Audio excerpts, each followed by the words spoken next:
सलीमा बेगम की सेवा में छोड़ा गया आपका किसको, उसकी सेवा में छोड़ा गया मेहरुन्निसा को, भाई तुम जो है इनकी खिदमत करो, इनकी सेवा करो तुम।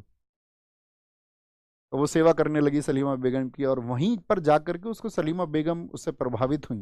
अब सलीमा बेगम तो मैंने कहा कि बहुत उनका तो प्रभाव था दरबार में, तो उनकी वजह से धीरे धीरे प्रभाव बढ़ा मेहरुन्निसा का। अब मेहरुन्निसा महत्वाकांक्षी है, तो मेहरुन्निसा ने अपने परिवार को एंटर कराया।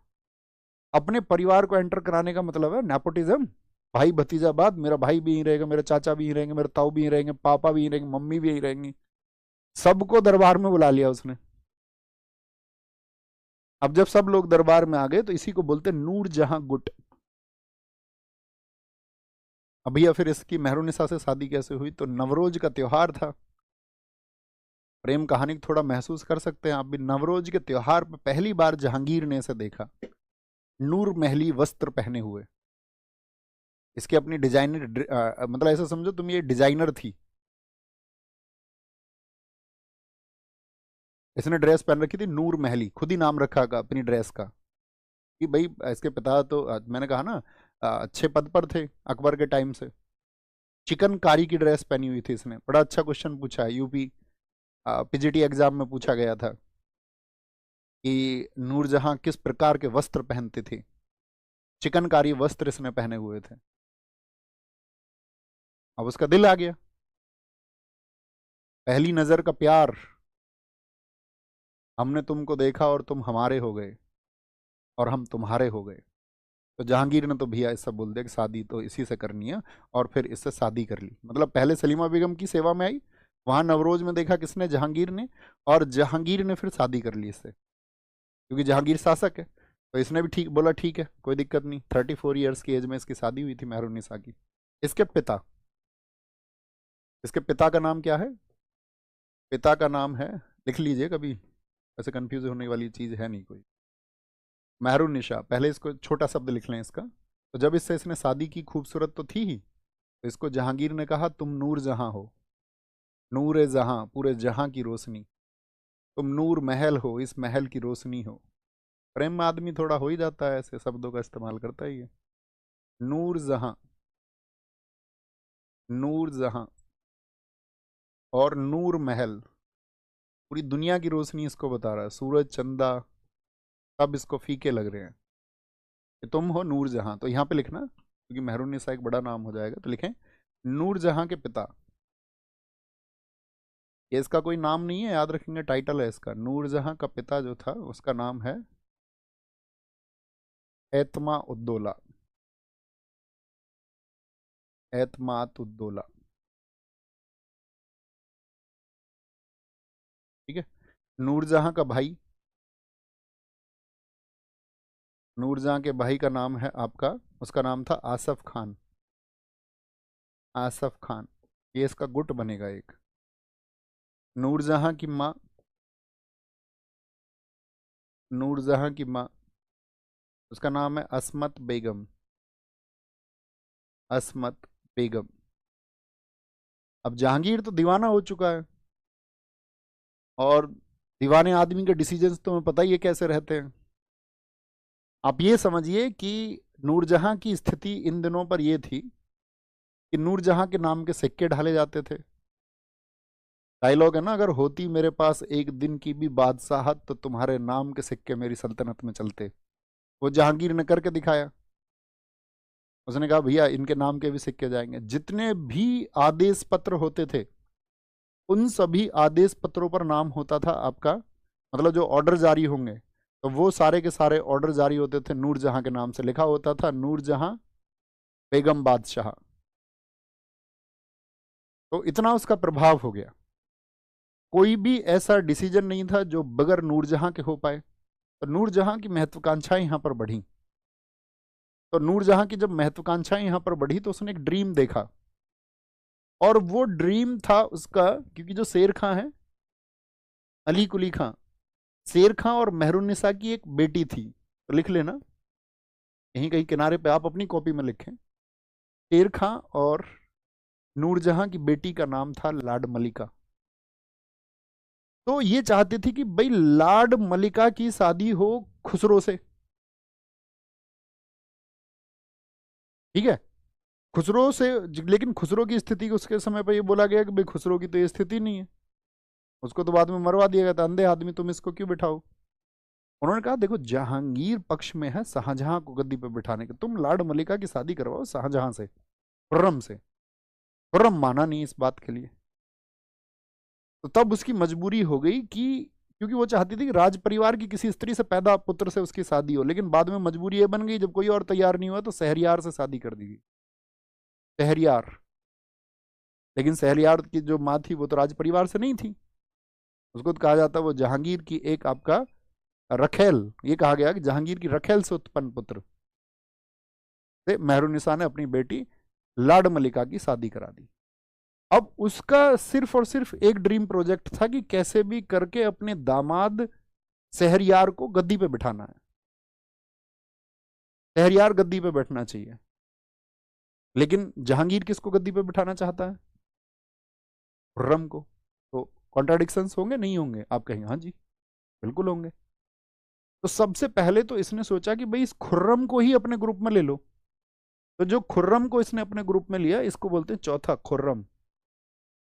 खुर्रम इसका बेटा तो है नहीं, लेकिन भाई सौतेली माँ तो उसकी है। इस गुट को कहा जाता है नूरजहां गुट। क्वेश्चन पूछ लिया जाता है नूरजहां गुट में कौन कौन था। नूरजहां गुट, नूरजहां गुट, ये नूरजहां गुट है आपका, जिसमें क्या हुआ आपका कि भाई इन सब ने एक कंट्रोल कर लिया। लेकिन इसकी माँ और इसके पिता इसको समझाते थे कि तुम ये ठीक नहीं कर रही हो,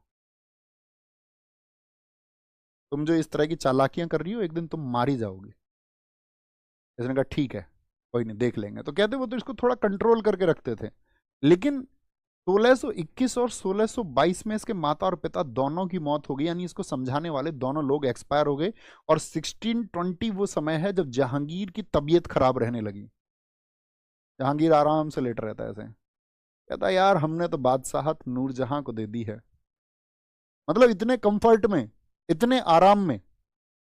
और नूरजहां शासन कर रही थी, जो झरोका दर्शन होता था इसमें राजा जाता था दर्शन देने जनता को, उसमें नूरजहां कहते हैं आपका जहांगीर से भी आगे होती। तो इस समय पे एक तो 1620 में उसकी तबीयत खराब हुई, और वो अपना मतलब ऐसा सोचता यार बोला आराम नहीं लग रहा तबीयत को, थोड़ा हमें थोड़े दिन कश्मीर ही लेटा लाओ, कश्मीर की आबो हवा में शायद हम ठीक हो जाए। उसको ठीक ही नहीं होता था, कहीं कहीं भी ले जाओ वो बीमार का बीमार ही रहा। और अंत में मतलब यार खराब हो चुका था ना, लीवर वीवर सब डैमेज हो चुके हैं, इतनी शराब पिएगा आदमी तो ठीक कहाँ से हो। तो क्या बोलेंगे यहाँ पर? दो चीजें। एक तो मैंने बताया 1621 में उसकी जो माँ थी अस्मत बेगम, अस्मत बेगम की डेथ हो गई। तो जो थोड़ी बहुत उसको जो कंट्रोलिंग पावर्स थी वो भी खत्म हो गई। 1622 सॉरी, यहाँ पे एतमा उद्दौला, एतमा उद्दौला की डेथ हो गई। एतमा उद्दौला की डेथ, अब जब इन दोनों की डेथ होगी तो उसको समझाने वाला कोई नहीं रहा। ठीक है, अब जब इसको समझाने वाला कोई नहीं रहा तो यहाँ पे इसने एक चालिया की और कही, जो खुर्रम है, खुर्रम की शादी, खुर्रम यानी शाहजहां की शादी हुई थी, कल भी हम इसको बताएंगे आपको, अर्जुमंद बानो बेगम से। और ये अर्जुमंद बानो बेगम कौन है? ये शादी भी कराई है खुद नूरजहां ने। अर्जुमंद बानो बेगम लंबी प्लानिंग से चल रही है वो, अर्जुमंद मानो बेगम से। ठीक है, अब अर्जुमंद मानो बेगम कौन है? इसके भाई आसफ खां की लड़की है, यानी कौन हुई? नूरजहां की भतीजी हुई। भाई भाई की लड़की कौन हुई? भतीजी हुई ना। इसकी बेटी है, याद रखना, कहीं लिख लेना इसमें किनारे पे आगे, आसफ खां की बेटी है। आसफ खां को इसने टाइटल दिलाया था खान ए सामा, जहांगीर के टाइम पर ही। जहांगीर के टाइम पे खान ए सामा का टाइटल किसको मिला था? खान ए सामा। ठीक है, अस्मत बेगम जानी जाती है उस समय पे दुनिया में, देखो भारत में इत्र तो निकलता था लेकिन गुलाब से इत्र नहीं निकलता था। तो रेसिपी फॉर परफ्यूम फ्रॉम रोज, गुलाब से इत्र निकालने की विधि का आविष्कार किसने किया? गुलाब से इत्र, ये इसकी माँ का ये याद है।